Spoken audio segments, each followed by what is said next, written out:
Hey, passenger. Did you hear the one about the boy who never came back? Well, let me tell it to you. We're going all the way to the Great Smoky Mountains, an area known for dense forests, sudden weather changes, steep terrain, and limited visibility, even in daylight.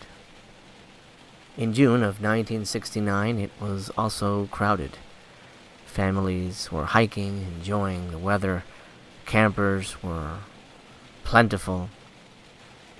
This was not a remote backcountry area, and yet somehow Dennis Martin disappeared. Little Dennis Martin was 6 years old.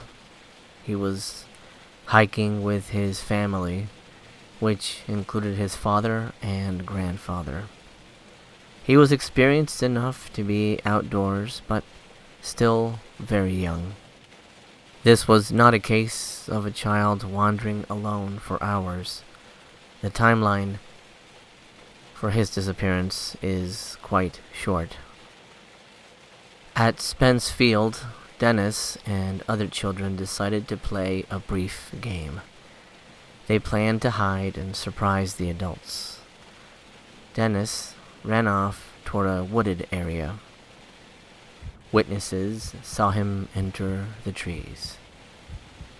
Seconds passed. Then minutes.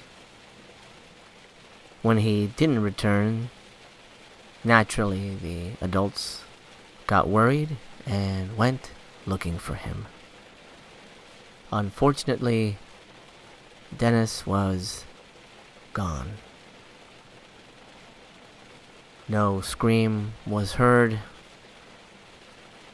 There was no crashing sounds, no movement in the brush, no animal noises, nothing. Just absence. The search for little Dennis was immediate and massive. The response was fast. Within hours, park rangers were involved. Local law enforcement joined, and volunteers arrived in droves. They knew that time mattered very much under these conditions. Within days, over 1,400 people participated. The U.S. Army Green Berets assisted. Aircraft searched from above. Tracking dogs were deployed. This became one of the largest search efforts in park history at the time. No expense and no tool was spared. They had to find Dennis. Unfortunately, nothing was found. No clothing, no footprints, no blood, no belongings, no sign of him at all. Almost as if he had never been there at all. Shortly after Dennis disappeared, a severe storm moved through the area. Heavy rain fell. This complicated tracking and may have erased scent trails, making the dogs ineffective. However, dogs initially tracked Dennis for a short distance before losing his trail entirely. Searchers noted the terrain was difficult, but not impassable. The complete lack of physical evidence remains one of the most troubling aspects of the case. We should really talk about the witness statements and some of the strange details that were brought up. Really, the main reason I'm deciding to focus on this story as our first strange disappearance. A nearby family reported hearing an unidentified scream around the time that Dennis vanished. Another witness reported seeing a rough-looking man carrying something over his shoulder in the area later that day. That individual was questioned and cleared. No evidence tied any person to the disappearance. Still, these details remain in official records, not conclusions or explanations, just statements. For me, the most interesting one is the witness who reported the rough-looking man carrying something. There is a theory that national park disappearances are linked to Bigfoot, and it would, I guess, track that Bigfoot had carried Dennis off, and the less thought about what happened to Dennis, the better. If Bigfoot got his hands on him. Because, my friend, there have been reports of Bigfoot attacking and eating people. And we'll talk about that on another drive. There have been attempts at official explanations. However, authorities considered everything from getting lost, injury. There's plenty of dangerous places in the park. Maybe he fell through a crevice. Maybe he discovered a sinkhole. Animal attack. There are wolves and bears, coyotes. Or maybe simply he was abducted by somebody who wanted to do him harm. Each explanation faces challenges. A 6-year-old traveling far without leaving any trace is highly unlikely. An animal attack would typically leave plenty of physical evidence behind, not just with a disturbed site or footprints, paw prints, but certainly remains would be found.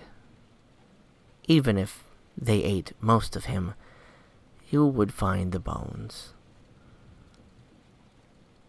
Also, abduction in daylight in a crowded area unnoticed is rare and, not to mention, extremely difficult. And keep in mind, Dennis was in sight of multiple people. He was in an area where there was crowds of people milling about. He was not walking through the woods on his own. That's what makes the case so interesting and so disturbing. He was not alone.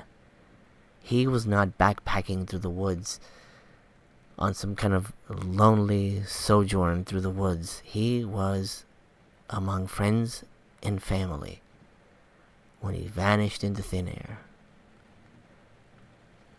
None of these explanations could be proven or accepted, so the case remains officially unsolved.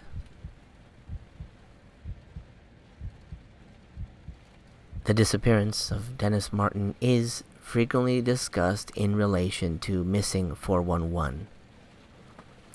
This is a series of books that looks into the mysterious disappearances in national parks, and like I said, there are thousands of them. Now, it's linked there not because it proves anything supernatural, but because it highlights a pattern that has repeated one too many times.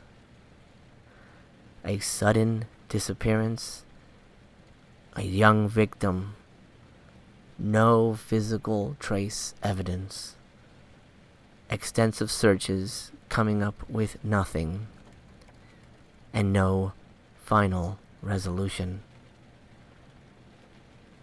Whether these patterns mean anything is left to interpretation.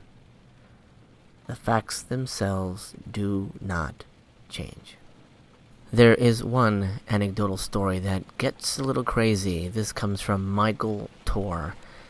He writes, "The Green Berets spent a week in the woods. Their mission was finally completed.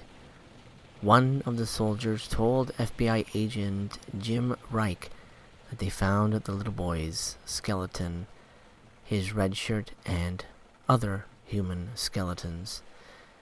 He said, and this is according to Michael Torr, they killed 30 feral humans, aka Bigfoots, and killed the one that snatched Dennis Martin. He also stated that they could not tell his parents because they would be devastated. It was assumed the creature had eaten the child. Soon after, the FBI agent who was told this information, Jim Reich, committed suicide. To this day, the FBI file on Dennis Martin's disappearance has not been made available to the public, despite numerous Freedom of Information Act attempts." Poor Dennis Martin. I'm not sure what happened to him, but my heart breaks for him and his family. Dennis Martin was never found. His family never received answers, and the park continued operating as parks do. So if you're driving tonight, passing through a stretch of forest that feels endless, watching, waiting, remember, some disappearances don't leave clues behind. They leave questions, and sometimes even the best search comes back empty. Goodbye, Dennis, and good night.